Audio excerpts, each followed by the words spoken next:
In this video, we're going to cover 10 vegetables and plants that are suitable for late summer and early fall planting in the Northern Hemisphere. Some you might have heard of, and some might actually surprise you. Have you felt like you've missed your chance to start a garden this year? There's still time to plant and harvest if you get busy today. August and September, they're perfect for planting early harvesting vegetables or hardier plants that can handle the cooler temperatures of early fall. I'm also going to post links to the seeds we discussed in the video in the description section below. And at the end, I'll give you 5 tips to ensure that you have a great crop before the frost sets in. So stick around to learn these tips. Sorghum. Sorghum is a fantastic, protein-rich, naturally gluten-free grain with fiber and antioxidants and a wonderful chewy texture. Now, the dried grains resemble giant Israeli couscous and can be ground into flour. And when cooked, sorghum has a firm, slightly chewy texture similar to pearl barley or brown rice, making it great for porridge, pasta substitutes, or salads. And despite being the 5th most important grain crop globally, many Westerners are unfamiliar with sorghum. And if you have a bird feeder, you probably have some sorghum sprouting below it. And it can be ground into flour for flatbread, slow cooked as porridge, or pop like popcorn. Now, sorghum stalks can be pressed for juice, boiled into syrup, and used like maple syrup, honey, or molasses. It's also a critical fermentable ingredient in gluten-free beers.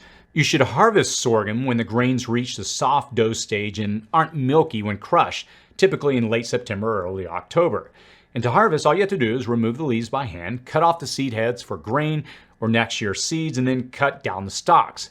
Now, sorghum is likely to sprout back up in the same year after year. Amaranth.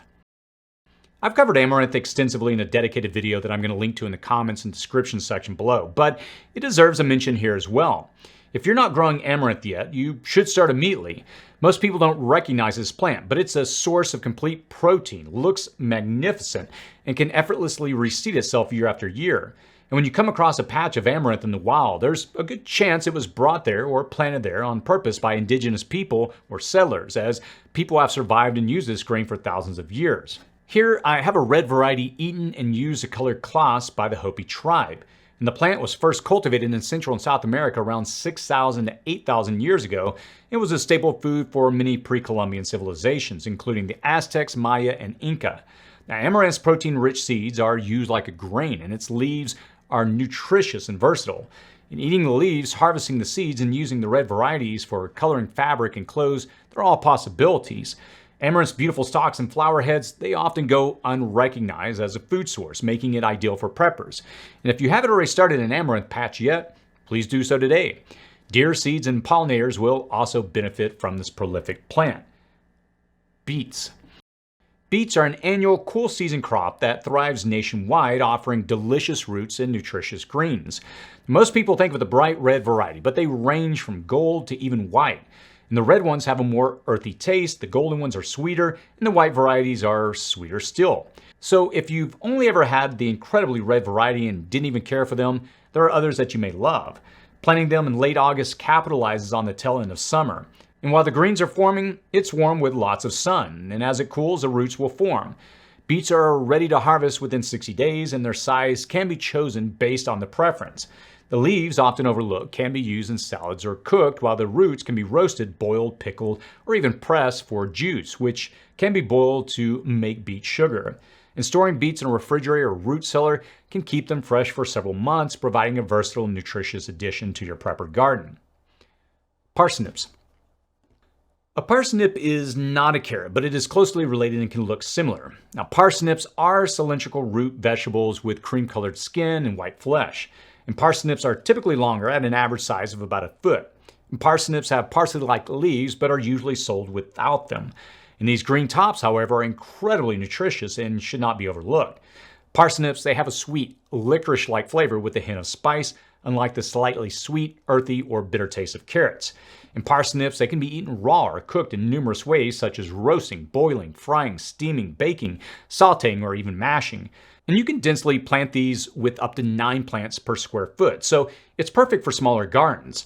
Planting them now will give them the full 100 days to mature, with green developments in the last warm, sunny months and good root formations right as the fall sets in and before the first frost. They're even frost hardy, so even if the frost kills off the top foliage, the root is perfect for harvesting. Lettuce. Lettuce makes a list here for a lot of reasons. First, there are many varieties beyond the iceberg or romaine that you will see in the store. Each has a little uniqueness to its flavor, the sweetness, the pepperness, or the bitterness, and each can be prepared in different ways and not exclusively as a leaf in a salad. You can try it braised, as a wrap, or even grilled. And the main reason I include them here is that they are extraordinarily quick to harvest. It takes around 40 days from seed to harvest and can easily be harvested even after about just 30 days. And if you want to grow an abundance of food quickly, you can't go wrong with lettuce. All you have to do is find a variety that you enjoy and plant a whole patch of it with just a sprinkle of your hand. Kale mustard greens.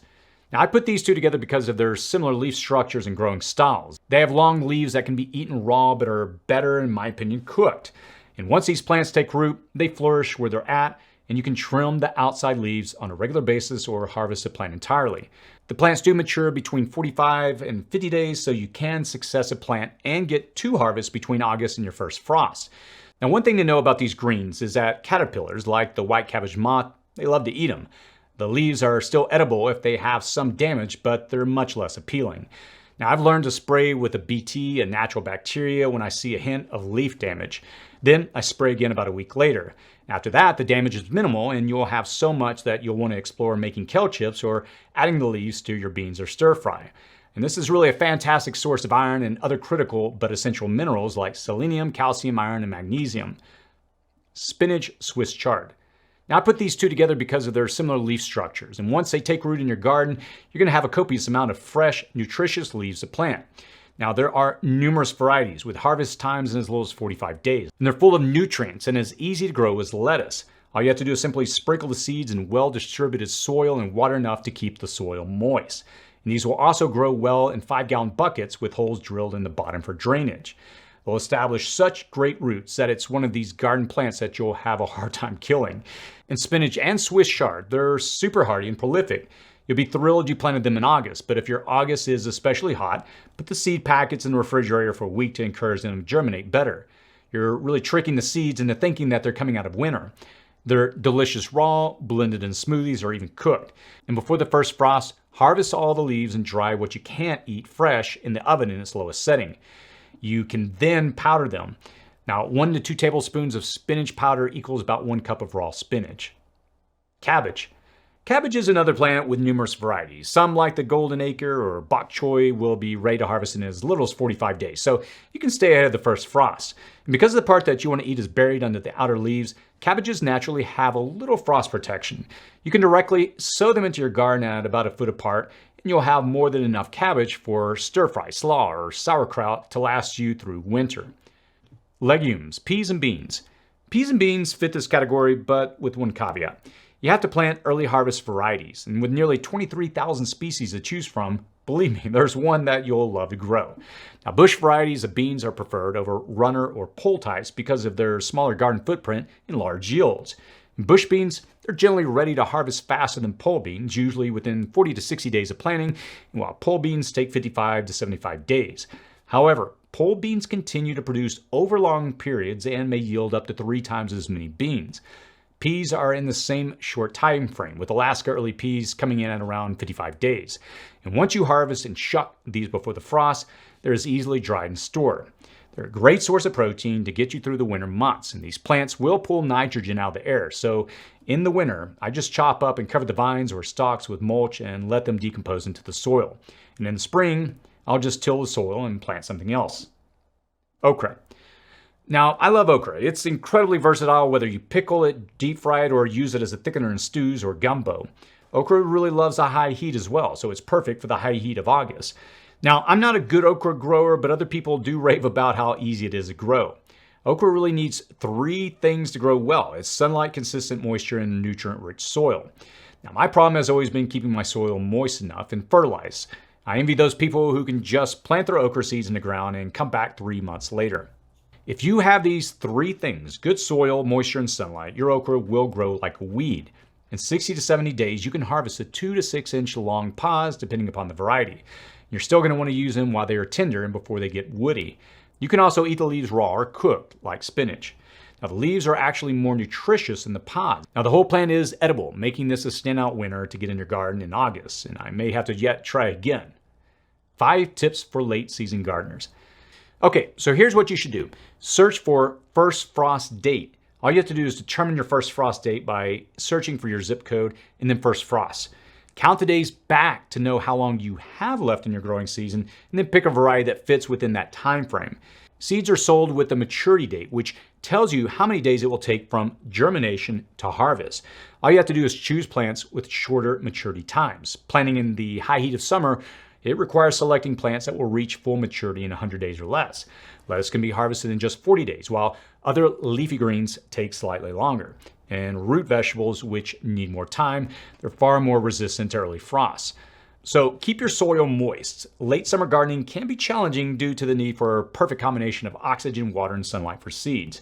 And to help your garden succeed, keep your soil moist, especially during seed germination, by watering frequently but avoiding sogginess.